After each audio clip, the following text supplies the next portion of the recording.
Hey there, Vault Dweller. Welcome back to another dev dive for Fallout 76. I'm Nate Valenta with the community team for Fallout 76, and joining me today are a couple of designers from our upcoming Steel Rain update, which we're going to be taking a closer look at today. Brianna, Carl, how are you doing?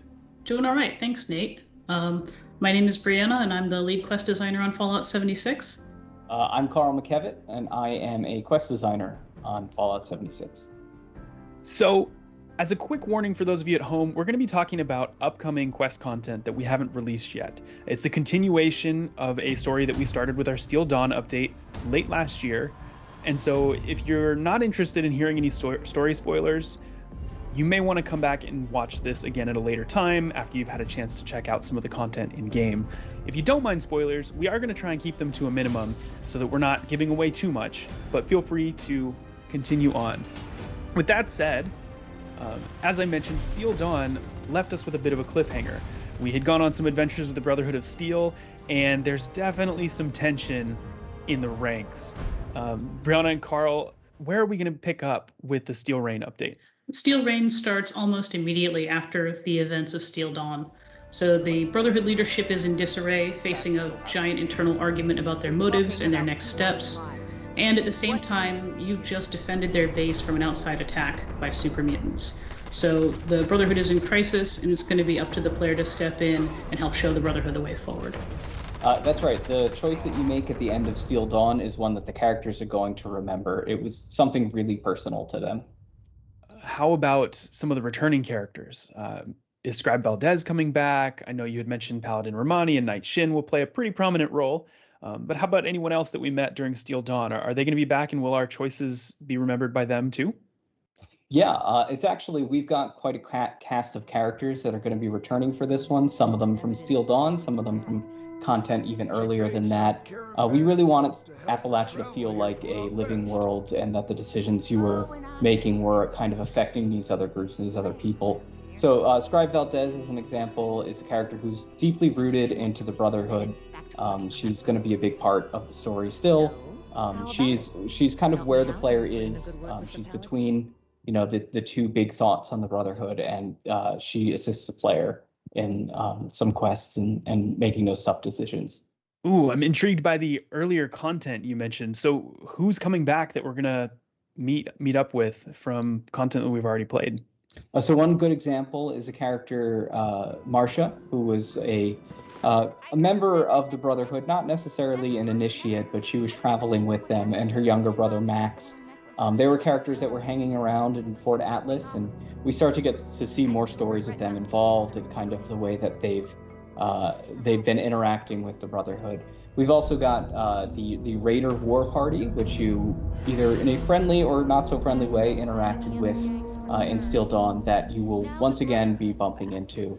And we get to see some interesting evolutions of those characters and their relationship with the Brotherhood.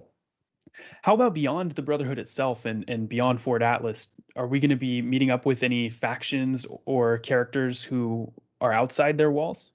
One of the groups that players will encounter during Steel Rain is called the Hellcat Mercenaries, and their origins and their purpose in the storyline would be a spoiler. I'm not going to go too much into who they are, but they are a group of professional soldiers that are tied up in the story and that you're going to encounter as antagonists as you're playing through.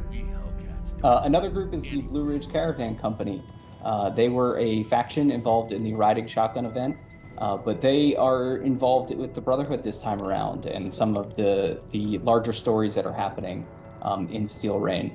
And so it'll be really exciting to revisit them. Interesting. I know we've got some fans of the Blue Ridge Caravan in the community, so they will be excited to see them taking a bigger part in a story portion of the quest. So when it comes to something like that, for example, like the Blue Ridge Caravan or a new faction like the Hellcat Mercenaries, what is your thought process when it comes to weaving them into a new quest or a new storyline? So when we go to create a new group like the Hellcat Mercenaries, what we do is look into the lore of Appalachia. Where might they come from? What's their origin? What have they been doing since the war? Finally, what do they look like? Do they have a uniform? Who are they represented by? Who joins them? And what role do they play in the story? So what we found in Appalachia is when you encounter human groups, you're most often running into raiders or cultists. and the Hellcats represented an opportunity for us to bring in a more organized military group that might operate differently and have a different impact on Appalachia. And for something like Blue Ridge, that's a case where we were building content and we felt like it would make the most sense to have a faction that's kind of responsible for this. And it was a really fun process to be part of something where you're building kind of from the ground up an entire history of a faction like that, how they existed before the war and what their motivations are now. And it was really built all around that content initially, but it's fun now to evolve that and kind of say, okay, maybe they were here just to supplement this event, but now they're kind of integrated more into the world, which means they bump into other factions like the Brotherhood, and how do those two parties interact with each other? Beyond Fort Atlas, new quest lines tend to take us to some cool new environments and have us visit a lot of new places. Are we going to be looking at new locations in this quest line? Yes, so you'll be visiting a combination of older locations that you might not have explored thoroughly in the past or that have some new things going on in them, as well as some locations that we've added just for Steel Rain.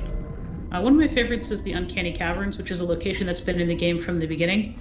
It's got a fascinating history and story of its own, but you're going to see it in a new light during Steel Rain. You're going to explore some parts that you've never been to before, and you're going to see some changes in the environment that have recently taken place.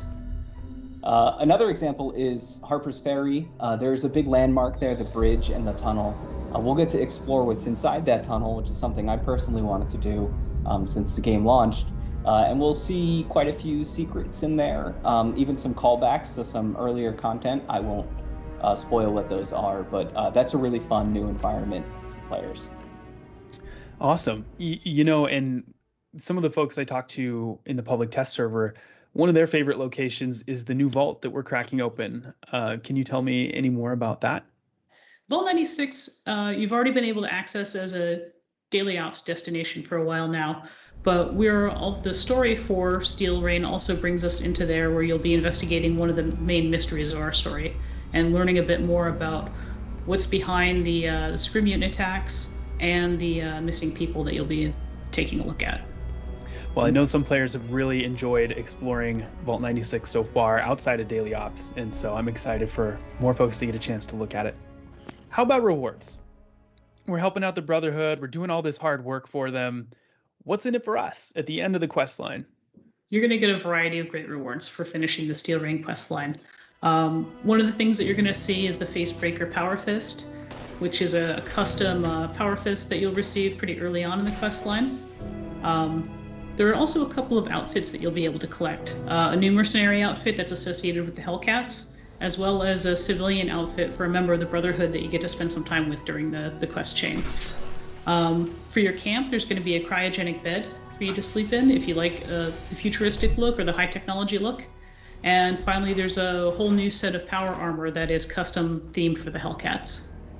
And as a quick side note, that Hellcat power armor has a few special bonuses when you're wearing it. So if you're interested in acquiring a set, definitely complete the Steel Rain questline and get your hands on it.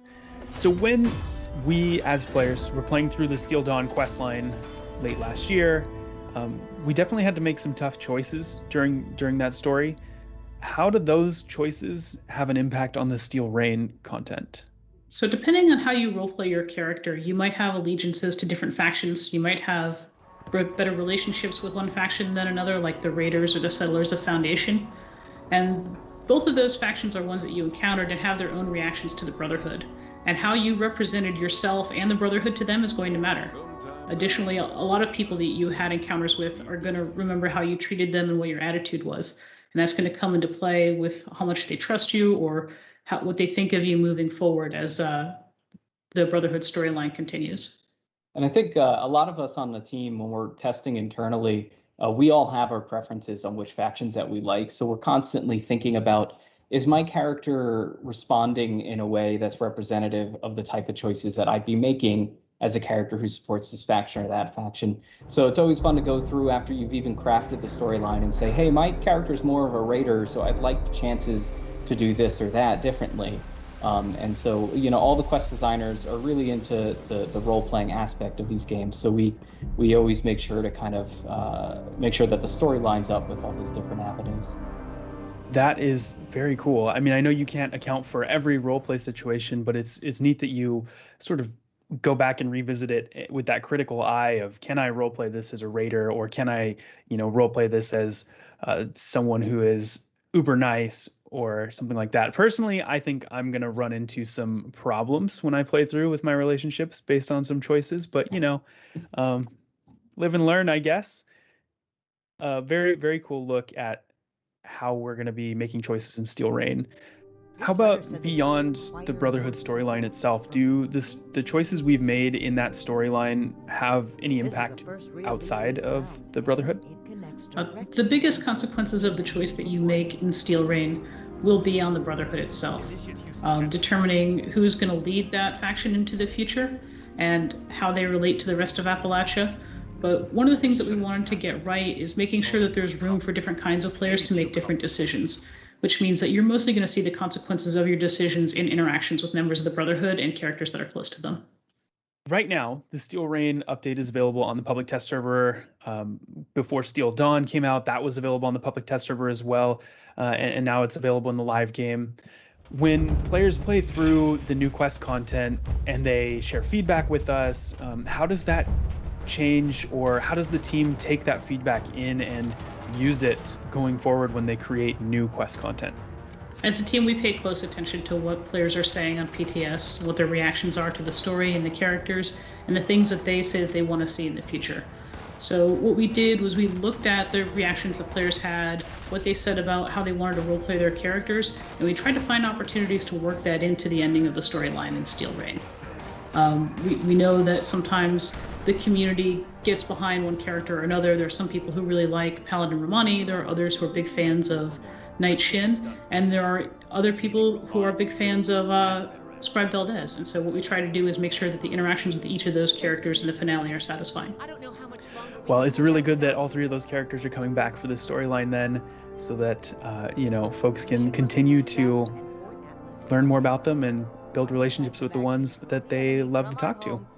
How about any other cool moments from the development process? You both and many others on the team spend hours and hours, pouring your heart and soul into the characters and the backstories and the conversations and where the quests are going to take us. Are there any other fun stories or exciting stories about the development process that you can share with us?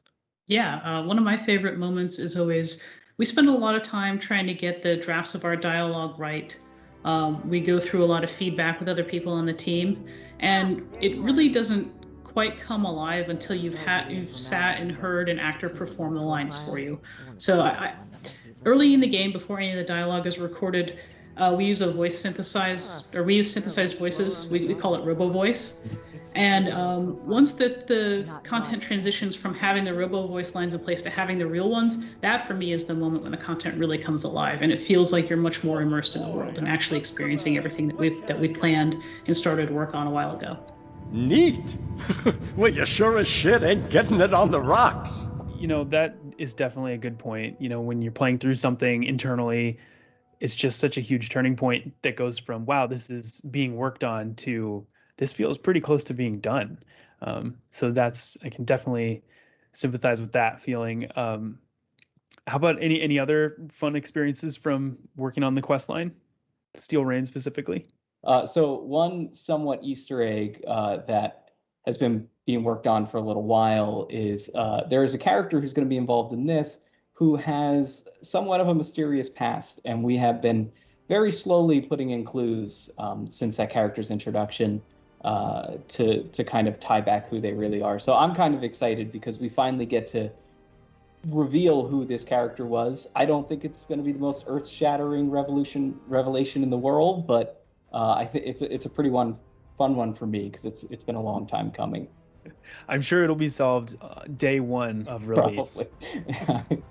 All right, well, that just about does it for our Steel Rain dev dive.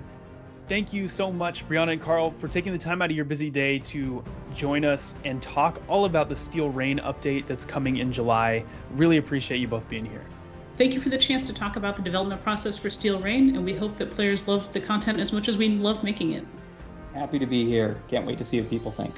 Thank you again for joining us. And for those of you at home, you can actually jump into the Steel Reign update on the public test server right now if you own a PC copy of Fallout 76 on Bethesda.net. On July 7th, we're planning to release the Steel Reign update for the live version of the game, and we can't wait for you to get your hands on it. Until then, we'll see you in Appalachia.